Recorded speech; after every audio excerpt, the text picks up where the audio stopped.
Bonjour, une vidéo pour expliquer comment fonctionne l'inverse d'un nombre complexe. Donc, précédemment, en développant ce produit-là, x plus y fois son conjugué, donc en multipliant un nombre complexe par son conjugué, vous avez démontré que le résultat était toujours un nombre réel, et même positif, parce que c'est donné la partie réelle au carré plus la partie imaginaire au carré. Nous allons maintenant nous servir de cette propriété du conjugué pour calculer l'inverse d'un nombre complexe.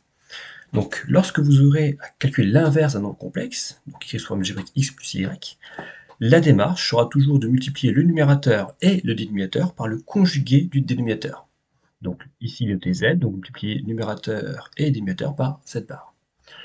Illustré ici, si vous avez x plus y, le conjugué de x plus y au dénominateur sera donc x moins y, d'où le facteur x moins y apparaît au numérateur et dénominateur. En développant le dénominateur, vous retrouvez la propriété du nombre complexe fois son conjugué.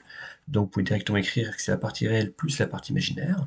Donc le i qui se trouvait initialement au dénominateur va donc disparaître, puisqu'au dénominateur, on n'aurait plus que x au carré plus y au carré.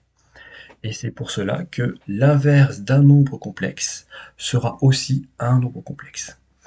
Pour illustrer cette démarche, nous allons traiter l'exercice qui se trouve en dessous. Donc l'objectif est de calculer, donc l'exercice, pardon, est de calculer l'inverse de moins 1 plus 3i. Donc la démarche est de multiplier le numérateur et le dénominateur par le conjugué de moins 1 plus 3i. Le conjugué de moins 1 plus 3i étant moins 1 moins 3i, on change le si de la partie imaginaire, on peut donc écrire ceci.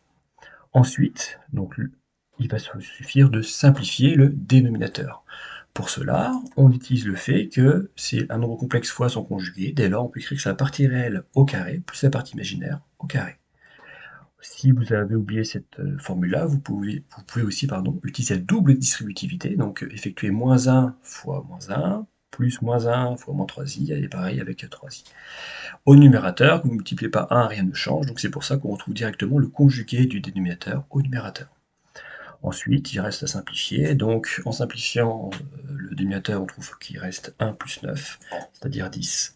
La dernière étape consiste à bien expliciter le nombre complexe que l'on obtient sous forme algébrique. Donc on va séparer partie réelle, partie imaginaire.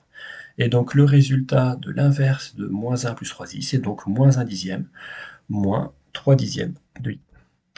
Voilà, à bientôt.